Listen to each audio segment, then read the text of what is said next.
إلى يوم الدين. بعد السلام عليكم ورحمة الله وبركاته. muna gode wa Allah tabaraka wa ta'ala da ya kawo wannan lokaci wadda an saba gabatar da tambayoyi wato amsa tambayoyin yan uwa da shi malamin karami ke yi, amma bisa samun babban bako sai malam to yau zai huta. Allah ya saka masa da alheri. Mun yi babban bako a wannan masallaci mai albarka, malam kuma likita na abin da ya shafi harkokin maganin da musulunci ya koyar, malam Abdullah Uthman, wanda shi ne shugaban masu irin wannan harka na harkoki na maganin musulunci wanda ake ce Islamic medicine, da ƙungiyarsu ta ƙasa a nan Adamawa dai shi ne shugabansu. Kuma malam bayan da ya san wannan ilimi a karance, wanda yana da ɗalibai da yake koyar da su, kuma yana muhadarori a masallatai daban-daban, idan ya haɗa ilimin da kuma tajruba, wato shi ne ilimin ga ilimin kuma aikace in ka zo zai koyar da kai, sannan kuma ka zo zai iya baka maganin abin da ke damun ka, insha Allah da ikon Allah kuma ana samun waraka. Sannan malam a irin karatu da haka kuma zai koyar, wataƙila kai sai ka je ka haɗa, ba irin waɗannan wanda za mu je suna nan a gidajen rediyo da sauransu suna ba da irin wannan maganin ba. Da yawa daga cikinsu za ka samu ma'ana su kware akan abu, su san abun ba. In ka bibiya kaman wato kura ne da fatan akuya, a cikin ne akwai matsaloli da yawa insha Allah. Ba wai ina yin kwanjimi nasu bane, amma dai malam mun san shi da wannan Allah da baraka ta lafiya. Malam zai yi mana bayani akan abin da ya shafi cututtuka na koda a musulunce da kuma tajruba, insha Allah. Shi ne ake cewa kidini, insha Allah. Malam in ya shirya wani domin shi, Allah ya taimaki malam. Assalamu alaikum wa rahmatullahi wa barakatuh. أعوذ بالله من الشيطان الرجيم. بسم الله الرحمن الرحيم. الحمد لله الذي خلق السماوات والأرض وجعل الظلمات والنور ثم الذين كفروا بربهم يعدلون. وأشهد أن لا إله إلا الله وحده لا شريك له، وأشهد أن محمدا عبده ورسوله بتبليغ الرسالات، أدى الأمانة وبلغ الرسالة ونصح الأمة وجاهد في الله حق جهاده. أما بعد، ‘yan uwa, ina muku sallama ta addinin musulunci. Assalamu alaikum wa rahmatullahi wa barakatuh. Ina ga yau muna 2 ga watan 6 hijiran annabi sallama shekara 1442, wanda ya yi daidai da 16 ga watan 1 2021.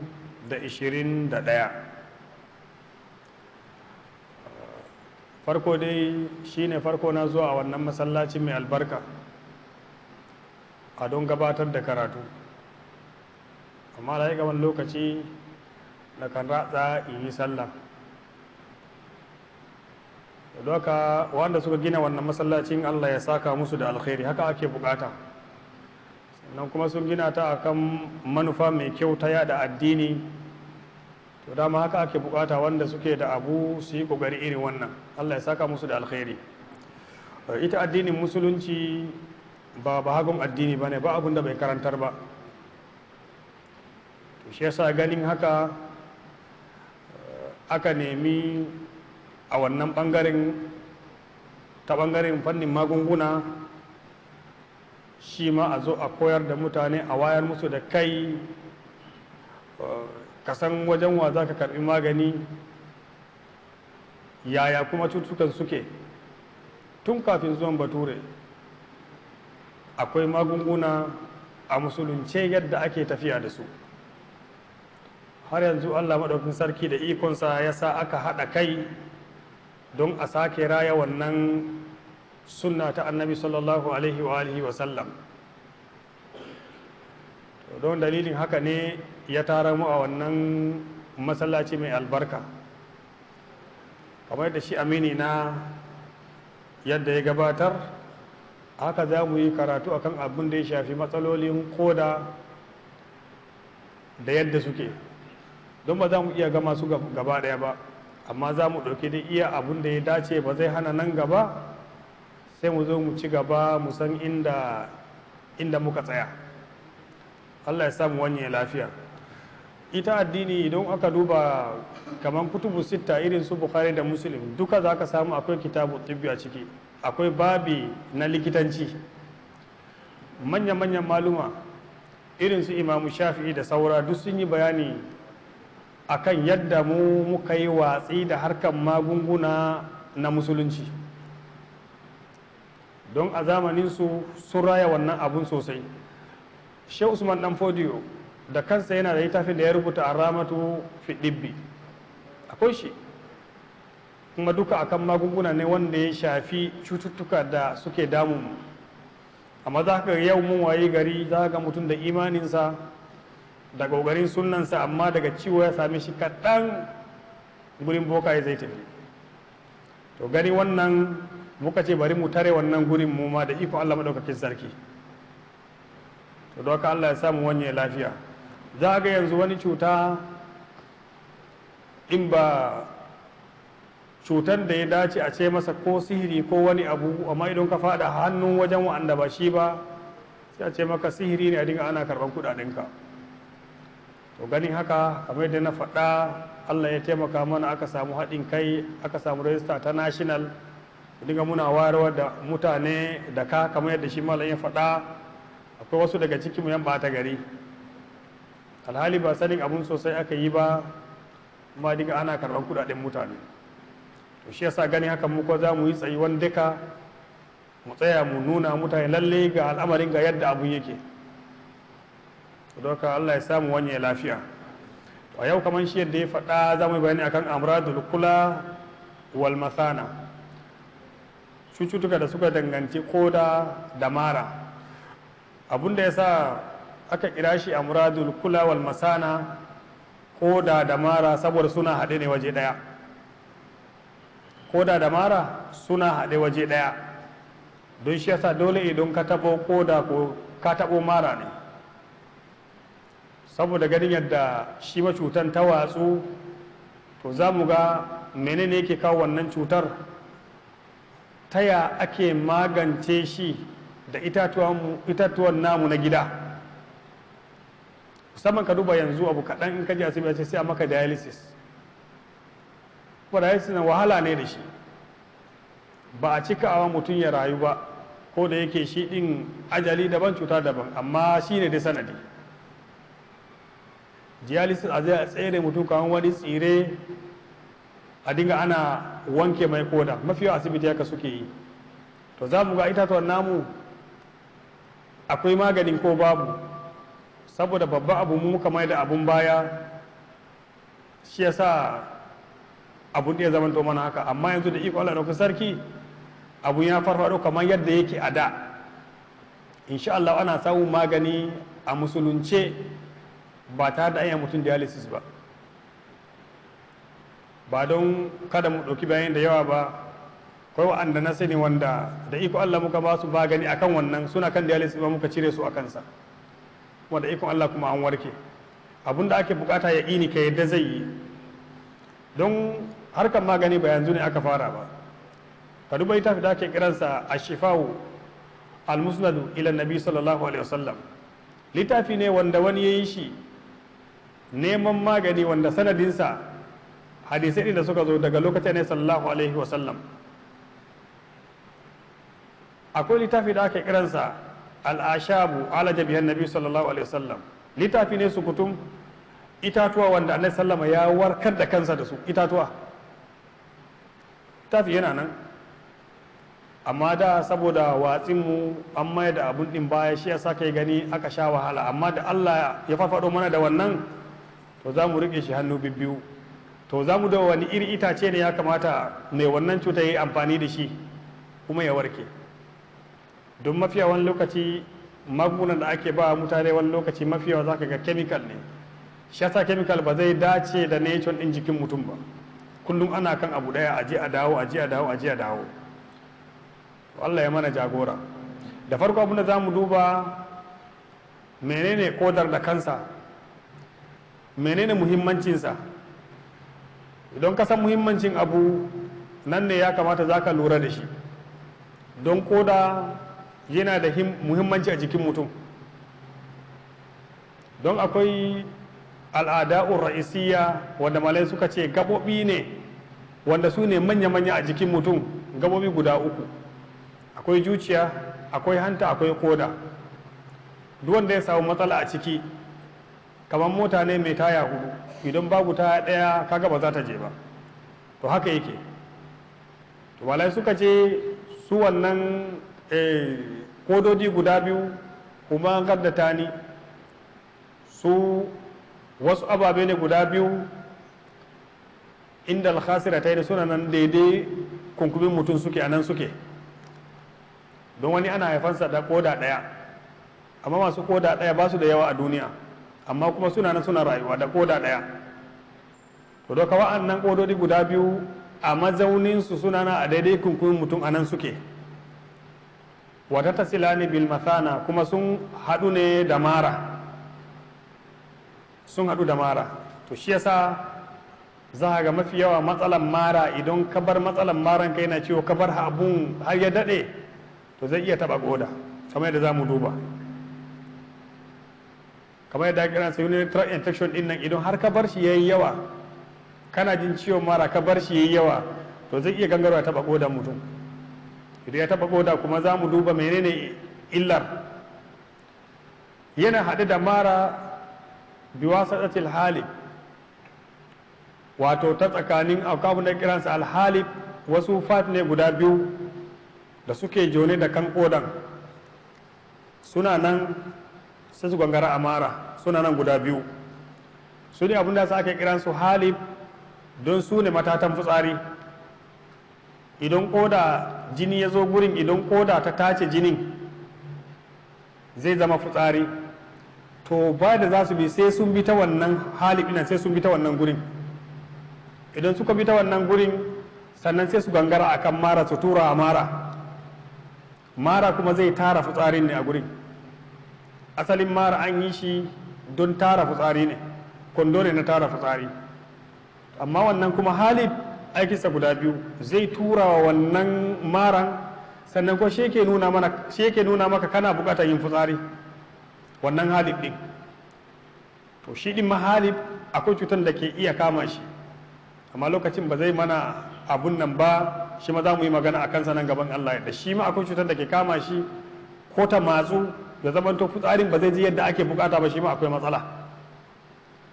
Kuka ce huma wa'annan ababe guda biyu ahammul adai, soya daga cikin mafi manya-manyan muhimmancin gabobi a cikin jikin mutum, litasfiyati saboda tsaftace gangan jikin mutum, sannan kuma watan dami, sannan kuma da tace jini. Don asalin shi koda amfaninsa, babban amfaninsa tace jini ya zama fitsari su ya fita, babban amfaninsa.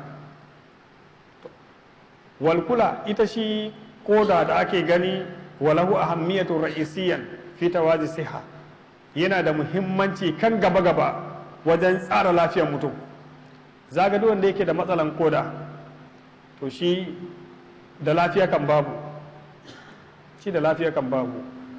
Idan aka ce maka matsalan koda, matsalan suna da yawa, amma mafi yawa mun fi sani dai kidney stone, mafi yawa cutanmu abinda muka fi sani kidney stone. Amma cutar da ke kama hanta akalla ya fi 10, da ke kama koda akalla ya fi 10. Amma gaba daya mu abinda muka fi sani mafi yawan mu mun san dai kidney stone mafi abin da aka fi sani, ma'ana tsakuwa ta koda. To da wannan damar ne za mu bayani akan tsakuwa ita ma can gaba,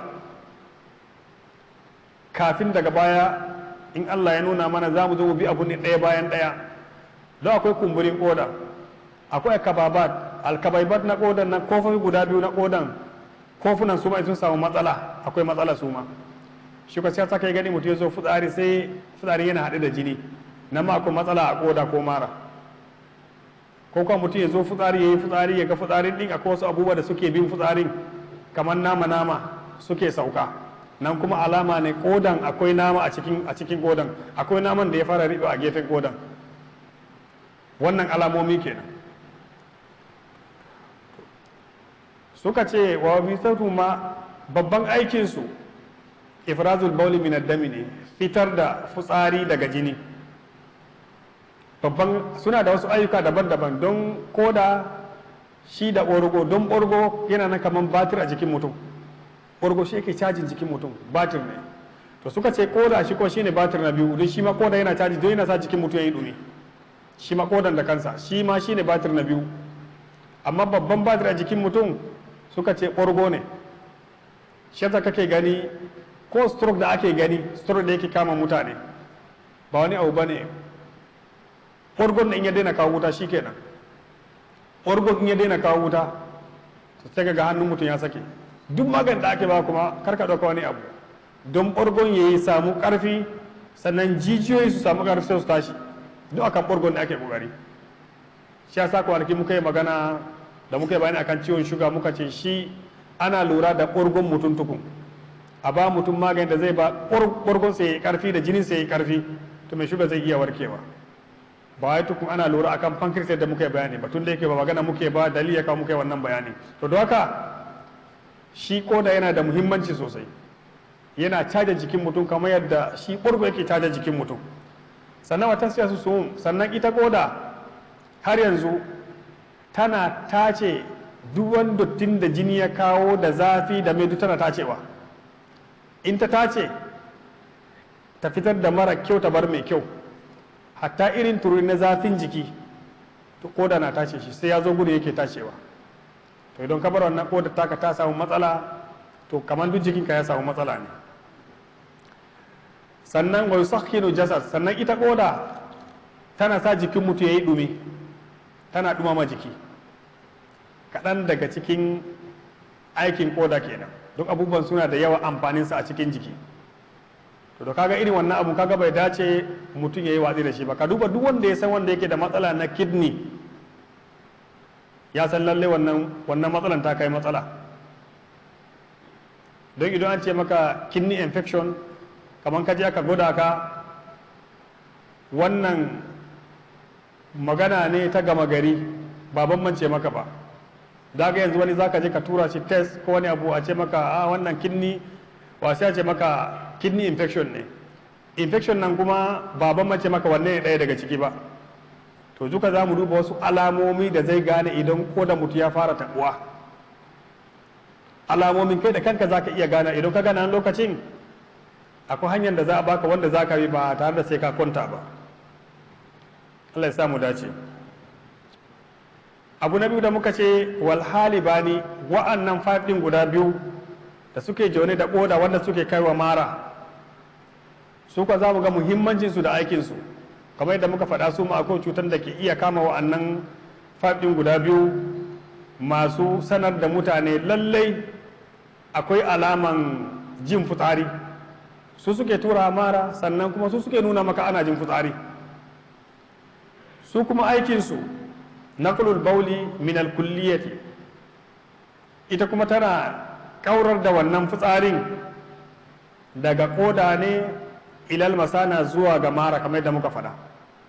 Amfani wannan faɗin guda biyu da suke jone da koda su ne tokan fitsari daga kodan inda ta tace sai ta kai shi zuwa ga mara, haisu yajtami'u fiha al-baulu.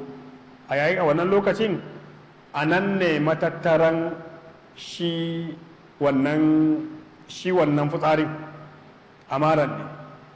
Shi yasa wani lokaci mai yawan rike fitsari yana ji ba zai je ya yi ba, akwai matsaloli da dama kamar yadda za mu yi bayani a kansa. Don fitsari in kan matse shi ina ribar zai yi zai kuma zai je taɓa maka kodan kuma, sannan ko zai iya haifar maka da cutar da ake kiransa prostate enlargement. Kaga shi prostate asalinsa dama tana nan fa, prostate asalinsa dama yana nan ne a mara, amma lokaci yana girma don shi a bakinsa yana nan kewaye da wannan bakin mara a nan take. Sata lokaci idan ta kumbura prostate din saboda shi din ma a ce sai an yi tiyata, shi ma ana bada maganin sa a musulunci. Shi ma muke za mu yi karatu musamman akan sa, shi ma lokaci yana zuwa. Prostate shi ma ya yawa kaga a kwantar da mutane a asibiti, a je a yi tiyata na farko bai yi ba, a yi tiyata na biyu bai yi ba, wani nasa mai yawan saka fitsari, wani kuma sai ya toshe fitsari ba zai fita ba, duk matsalan mara ne. Sannan kuma akwai yawan barin fitsari, kana ji ba za ka je ka yi shi ba saboda ko kana wani aiki to zai haifar maka da wani abun da baka sani ba. Allah ya kare mu. Sannan ya khruju minha, idan fitsarin ya taru za su fita ne ila qadatul bawliya, zuwa ga asalin kofan da ake bukata fitsarin ya fita. Idan suka taru to wannan lokacin za zo ya nuna lallai fitsarin yana son fita. Saboda me? Saboda ya taru daidai gwagwadon da ake bukata ya kai geji, to dole ne ya fita. Tamur inda gaddatil albarustata shine zai wuce a wannan gudda muka ce masa turanci na kiransa prostate, a nan zai zo ya wuce inda rijal, wajen mazaje ta nan zai zo ya wuce. Tamilul baula zai ɗauki wannan fitsarin ya kai shi can waje, zai zo kan al'aura kenan. A wannan lokacin kai kuma sai ka je ka yi. To kaga amfanin wa'annan faɗin guda biyu da suke jone da koda, kun ga amfanin su yana kai ga mara ne. To su ɗin ma muka ce akwai cutar da ke samun su, sai su kankance ko kuma faɗin ya toshe. Shi ma za mu zo nan gaba mu duba ya ake yin wannan faɗin ya toshe. Shi ma in ya toshe akwai matsala, don fitsarin ba zai zo ba, to dole kodan mutum ya samu matsala. Yasabu ila kulli kulliyati, sannan kuma wannan zai tafi ne zuwa ga kowane koda. Sharyanud dumawi, akwai wani fayi guda biyu da ake kiransa sharyanud dumawi. Fayi guda biyu ne wanda yake shikwa gudanar jini ne na wannan bangaren. Idan ya tafi akan wannan shine wanda ake kiransa, ana kiransa sharyanul alkulawi. Fat ne wanda yake asalinsa na magudanan koda wanda jini yake gudana a kai. Ina fata na ganewa. To shine wannan idan ya tattaru gaba daya ake samun matsala. To wannan na farko kenan, muhimmancin kodan a gare ka, sannan muhimmanci wannan faɗin guda biyu na wanda suke tatse fitsari. Abu na biyu, alamatu isabatul kula, alama idan kodan ka ta fara samun matsala. Alama idan koda ta fara samun matsala shine awalul kula, yanayin koda idan ta fara samun matsala. Akwai alamatul harara fil kula, akwai alama idan dumi yayi wa kodan mutum yawa. Wani lokaci kodar dumi yana mata yawa, don akwai wedodi wanda suke jikin mutum da alburuda da alyabusa da arruduba. To wa'annan wedodi ne wanda kowane mutum yana da shi. Idan dumin ne yayi yawa har yayi wa kodan yawa, alamansa akwai ihmarul baul, fitsarin mutum zai jaja. Misali ka duba, ko da mutum ya dan yawata kaɗan ya dawo ya zauna zai fita, zaka fitsari yayi ja. To wannan yin jaɗin nan ba yake nunawa ta kamu da wani mummunan cuta ba ne. Ina fata ana gane, alama ne dumi ne ya mata yawa. Ka duba ko yawo ka yi ai zafi ne, jikinka zai ɗauki zafi. To idan ka zo ka zauna kai fita za ka fita naka zai yi jaja. To wannan alama dumi ne ya mata yawa a wannan lokacin.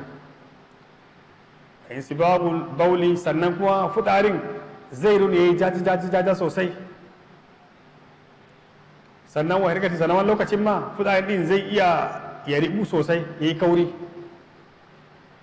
amma duk wannan yana nunawa kodar taka lallai dumi ne ya mata yawa. Wannan bai wuce ka samu irin abun da bai taka karya ba. A wannan lokacin magariya zai maka amfani, magariyar namu na gida. Ita magariya amfaninta ya fi 100 a jikin mutum. Wata ran za mu yi karatu musamman akan magariyan. 'Ya'yan magariya ba a yarwa, ganyensa ba a yarwa, sassakenta ba a yarwa, jijiyanta gaba daya ba abun yarwa ba ne, duka magani ne. A wannan lokacin ko sassaken magariya ka samu ka tafasa ka sha za ka iya warkewa.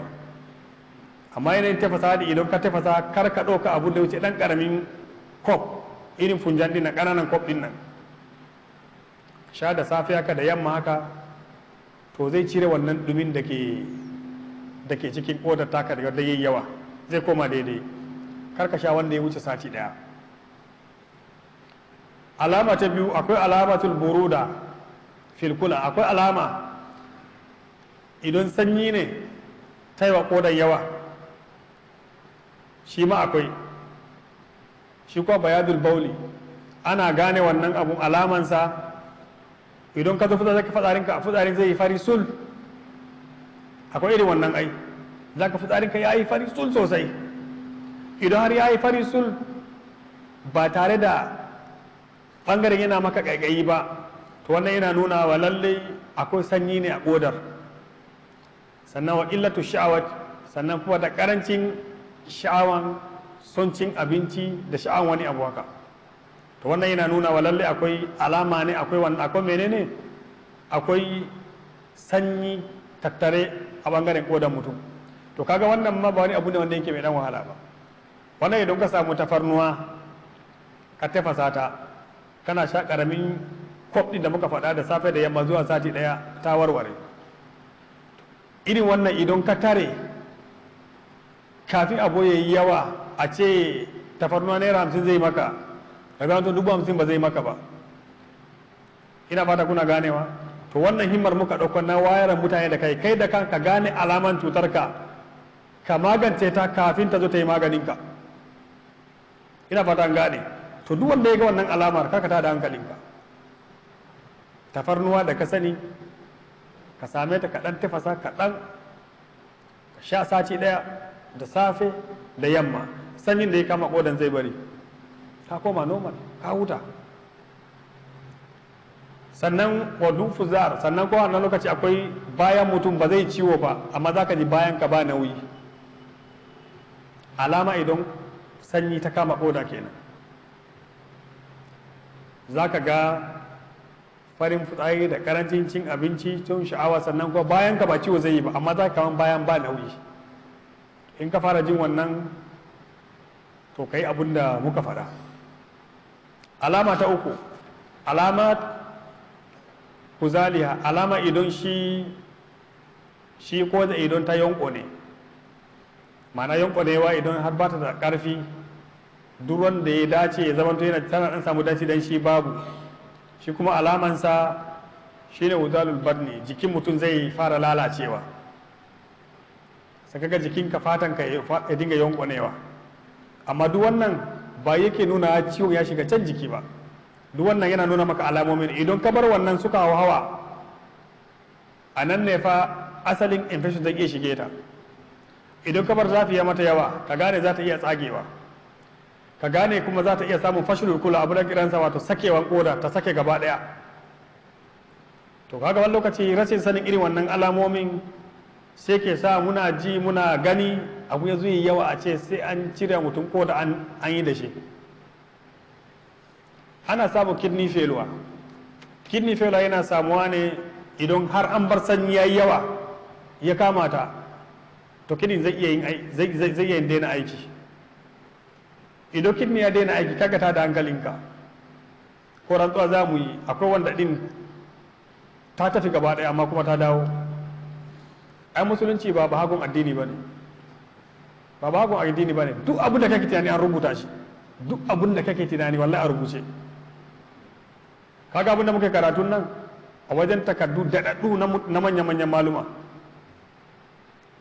kuma da shi suke warkar da kansu. Ba kun san agwagwa ba, agwagwa da kunkuru wallahi yana cajin koda. Ni kan ganau ne, agwagwa da ka sani a samu a soya maka shi da man zaitun ka riga kana abun nan, don idan matsalan ta kai ga failure ba ta bukatan mai, amma man zaitun za ka soya ba matsala. Ka soya agwagwa da man zaitun kana ci da kunkuru wallahi kodan naka za ta tashi. Sannan kuma ka samu abun nan, ka samu man kwakwa da man hantar kifi ka haɗa ka dai kana shafawa a gurin, za ta tashi, za ta tashi. Amma abu kaɗan sai mu rikice gaba ɗaya, ce sai ka je Germany, a ce sai ka je India. Ina fata ana ganewa. To don Allah a jarraba, tajriba ne, a jarraba a gwada a gani, balle sauran magungunan ka. Kaga wannan naman kaɗai yana tada wannan, yana tada koda. To wannan, sannan akwai wasu gudu shawatin jima'i, sannan akwai faduwan sha'awar jima'i gaba ɗaya. Mutum gashin da iyalinsa amma ya ga baya bukatar su, to wannan alamar kodar da ta yanko ne, karfin ta ya fara karewa. Da matsalolin kotu jinsiya da ake fama da shi, matsalolin karfin maza da ake fama da shi gaba ɗaya, wajen masu bada magani mu sai da aji kunya. Don mafi yawa matsalan abubuwa guda uku da suke kawowa. Duk tafi daga ɗauko, in mutum yana da matsalan koda ko matsalan zuciya ko matsalan hanta, farko shi ake dubawa. Mutum ce maka ya je ya sha wannan bai yi ba, ya je ya sha wannan bai yi ba, to a bincike wa'annan tuku a gani. Don shi tun da yana haɗe da mara, in yana da matsala to jinin ba zai je inda ake bukata ba. To tun da ba ɓangare muke ba, bari mu ci gaba. Alama ta hudu, akwai alamatu hasatul kula, alama tsakuwa ta koda wanda ta addabi jama'a, yanzu muka san mu yi bayani a kanta. Alama ta tsakuwa da ke koda. Tsakuwa da ke koda kar ka ɗauka wani tsakuwa ne a gefe, ko ka ci masara ko shinkafa da tsakuwa ne yake zo ya zama a gurin. Akwai abin da aka kiransa al'amla. Amla din nan yana cikin fitsari shi ma, kodan yana tashe shi. Idan har yayi yawa, shi din yake daskarewa ya zama kamar tsakuwa, sai ya zauna a gefen kodar.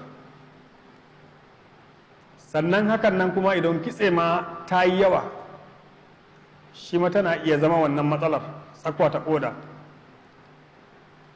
Sannan farin shuga da muke yawan amfani da shi, shi ma yana iya zama tsakuwa ta koda. Da wata biyu da suka wuce mu yi bayani akan matsalan illolin farin shuga da muke sha. Nan ma za mu duba, shi ma yana kawo matsalan koda, duk za mu duba yana kawo wannan. Amma za ka ga wani shayi in ba ya ji marau ba, ba zai sha ba. To don haka Allah ya samu dace. Don wasu abubuwan da yawa, mafi yawa sai da ya yi amfani da su kawai, kafin lokaci ya kawo abu nan. Allah ya samu dace. Na farko, alama idan tsakuwa tana kodarka, za ka samu nauyi fil kutun. Kutun nan shine nan saman nan, za ka ji nauyi. Shata duk wanda ya zo maka da matsalan ciwon ciki ko ciwon baya ko gefe-gefen nan, da sun samu dare ka tura shi scanning kawai, don a huta, a gane matsalan da wuri a huta. Amma kuma in ka san matsalar kuma dare za ka ce masa lalle wane ga abin da yake damunka. Sannan idan aka je aka tabbatar nan kuma alhamdulillah. Sannan wa waj'un inda imtilai an'a, sannan kuma zai ji ciwo yayin da ya ci abinci ya koshi. Inda ka ci abinci ka koshi ka ji nan ya kama ciwo, to akwai alaman tsakuwa a koda. Wa baulun, saunan zai yi fitsari fihi ramlun ahmar, akwai dan kananan duwatsu jaja ko dan tsakuwa haka, to nan ma alama akwai tsakuwa din a koda. Kuma tsakuwa koda karka dauka da wani lokaci za a iya samu 5-6, za a iya yi tiyata a cire wani ya sake shiga, a shirya wani, duka akwai wannan, duk mun ga irin wannan.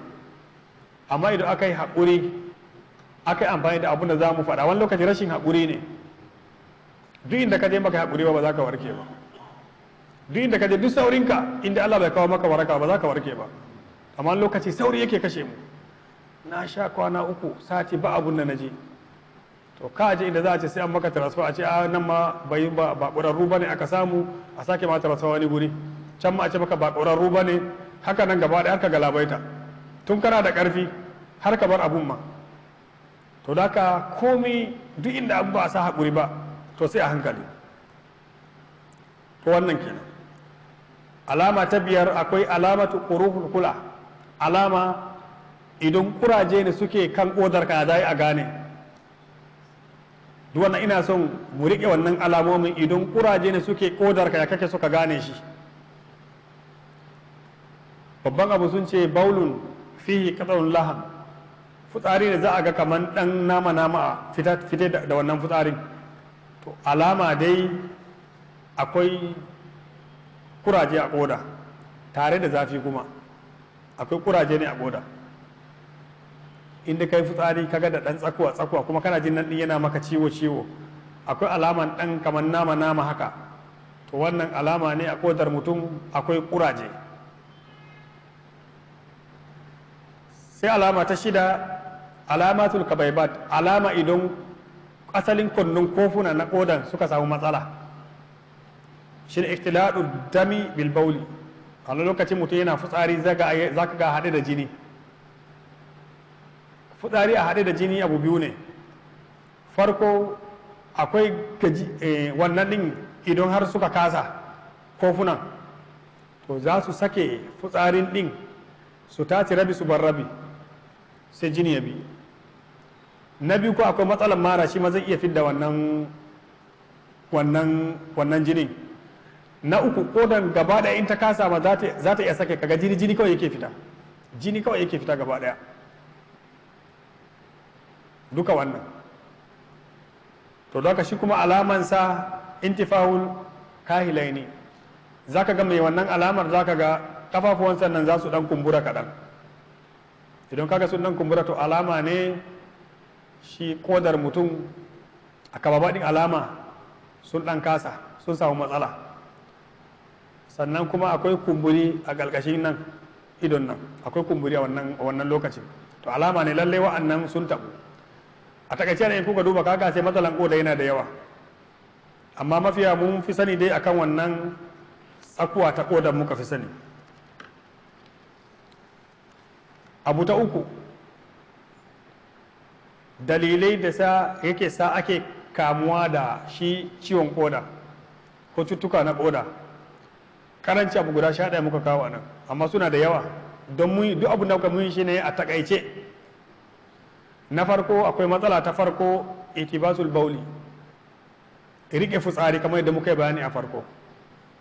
Ta yi kokari ta tace fitsarin ya zo mara, kai kuma kana ji saboda aiki ba za ka bar abun ba.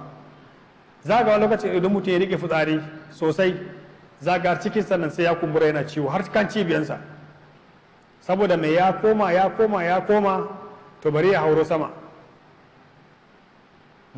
sama, to wannan din nan ya tura maka don cuta ne zai fitar, to cutan ya sake komawa.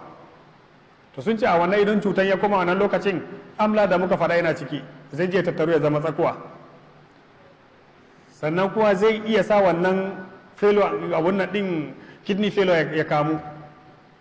Sannan zai iya saba wannan kofunan su gaji su masu fashe, a samu tsagewar koda. Mafi yawa tsagewar koda ma suka ce mafi yawa tsagewar koda nan daga rike fitsari ne, don yana komawa ne. Abu ya fito inda yake, dole a samu matsala.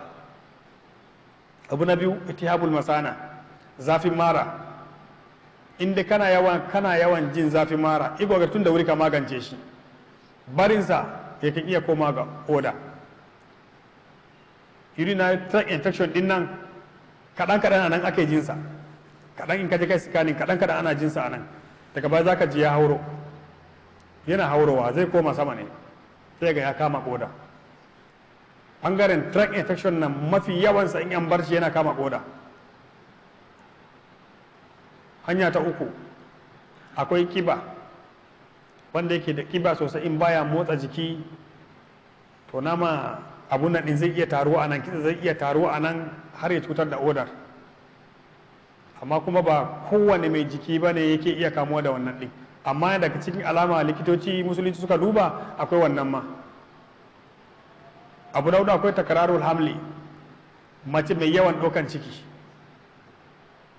saboda ku kula idan mace ta zo haifa ku duba da take nan ina ne gaba daya, to shi yasa lokaci su din kodan yake gajiya da wuri, hakanan su suke fama da yawan ciwon mara. To inda kan ji wannan to ya kamata a magance shi tun da wuri. Kaga wani lokaci mata inda suke yawan kama da ciwon shuga mun yi bayani shi ma wajen yawan ɗaukan ciki, da akwai shuga na mai ciki, to shi ma wajen yawan ɗaukan shi yasa suka mata mafi yawan ciwon shugan su mafi yawa wajen ciki ne. Abu na biyar, insidadu ma yamna umururar bauli, toshewa abun da ke hana magudanan fitsari. Zaga yanzu wani in ya zo fitsari yana rabuwa biyu kuma bai damu ba, wani kwa zai zo yana fitsari zai gida amma bai damu ba, yana toshewa ne. To wannan fa zai ballo maka babban aiki ta kodanka. Duk abun zai hana fitan fitsari karka yadda da shi, in wuri ka magance wannan matsalar. Idan kai wannan matsalar tun da wuri to shi kenan. Abu na shida, akwai alkarbonat.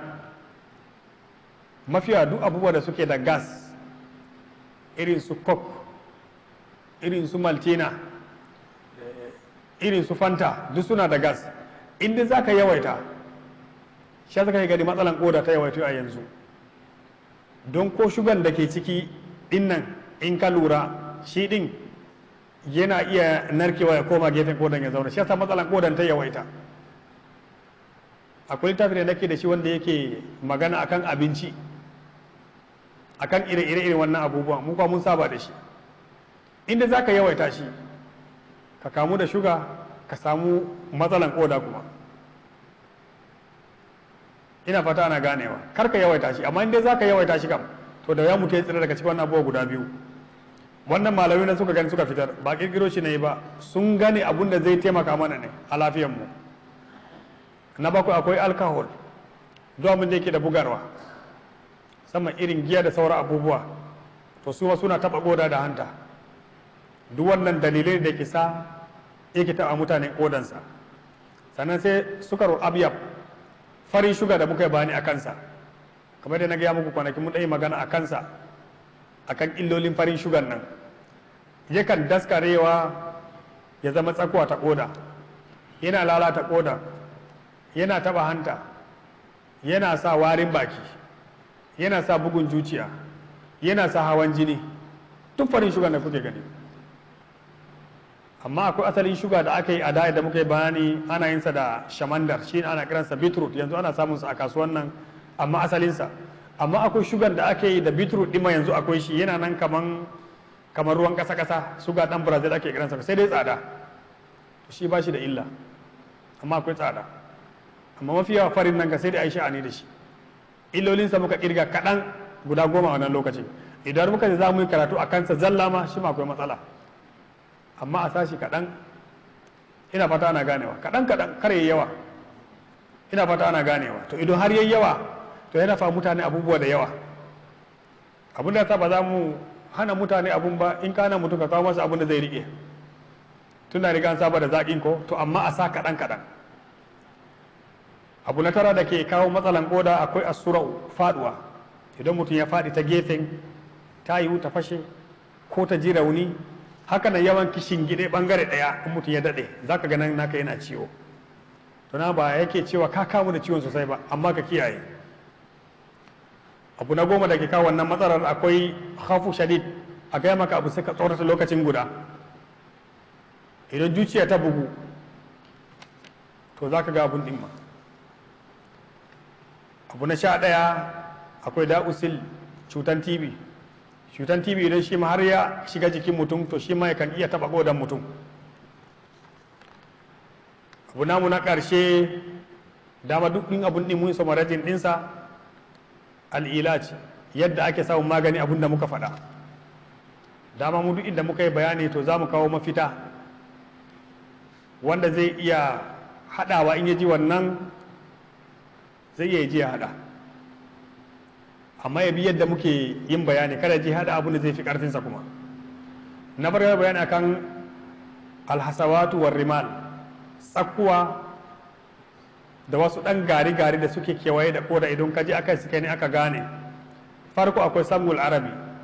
Samgul arabi shi na ke kiransa ƙaro, turanci yana kiransa gom arabic, da fulatanci muna kiransa ɗace. Ba kun san ɗace ba? na wani ɗace na, amma wani ba ɗace da neje.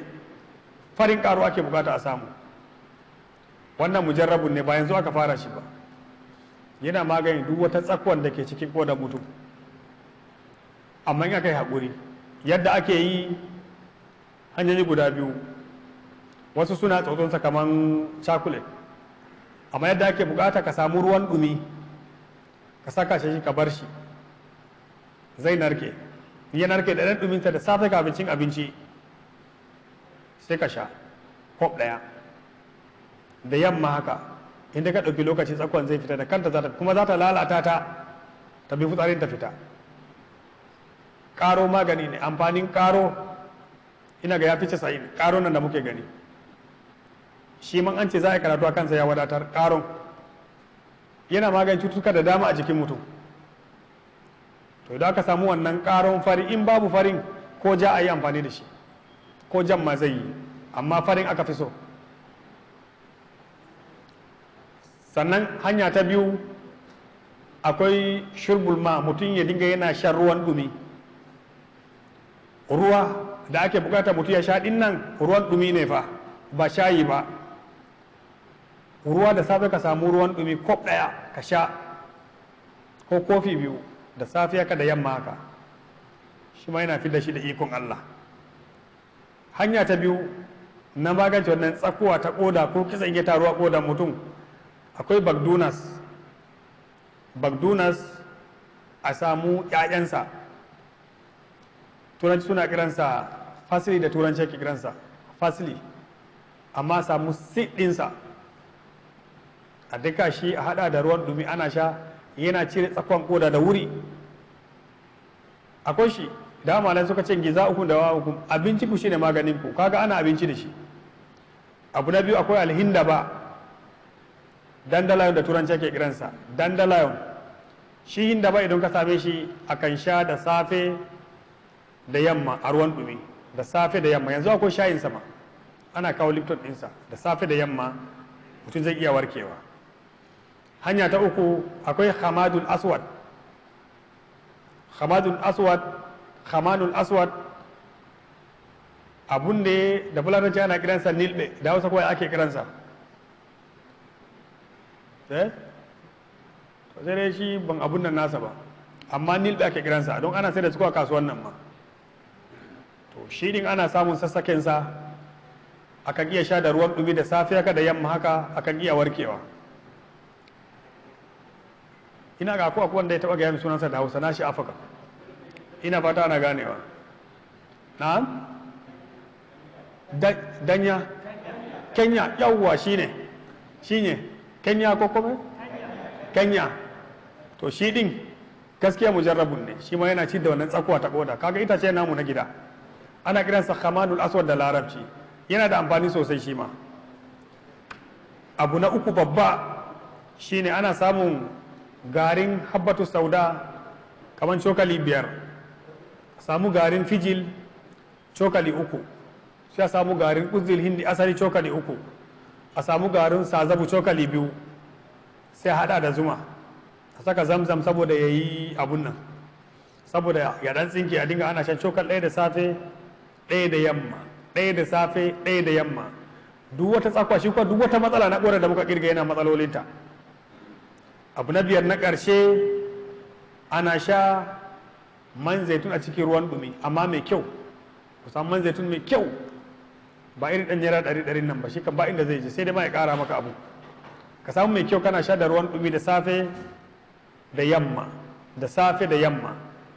insha Allah ta'ala za a warke daga wannan matsalar. wannan shi ne dai abin da ya sauka, abin da muka same shi a yau, abin da muka faɗi daidai Allah ya ba mu ladansa, kurakurai da muka yi kuma sarki ya gafarta mana. assalamu alaikum wa rahmatullahi wa barakatuh. wa alaikum assalam wa rahmatullahi wa barakatuh. Malam ya dauki tsawon lokaci yana mana bayani akan abin da ya shafi cuta na koda. Allah tabaraka wa ta'ala ya saka masa da alkhairi. Dama manzala sallam ya ce dukkan wata cuta akwai maganin ta in banda abu biyu, tsufa da me mutuwa. Wanda ya sani ya sani, wanda bai sani ba sai nemi waɗanda suka sani su ba shi magani, insha Allah ya warke. Allah tabaraka wa ta'ala ya saka mana da alkhairi. Allah tabaraka wa ta'ala ya saka kuma da alkhairi. Allah ya saki hada fuskokinmu a wurare na alkhairi. Subhanaka Allahumma wa bihamdika nashhadu an la ilaha illa anta nastaghfiruka wa natubu ilayk. Akwai mai tambaya a bari sai malam ya tashi a zo a masa tambayoyi, ko kuma dai malam ne yana da ofis in mun tambaya sai mu ga yan uwa ina da su malam ana son da Allah tabaraka wa ta'ala ya saka kowa da alkhairi. Assalamu alaikum.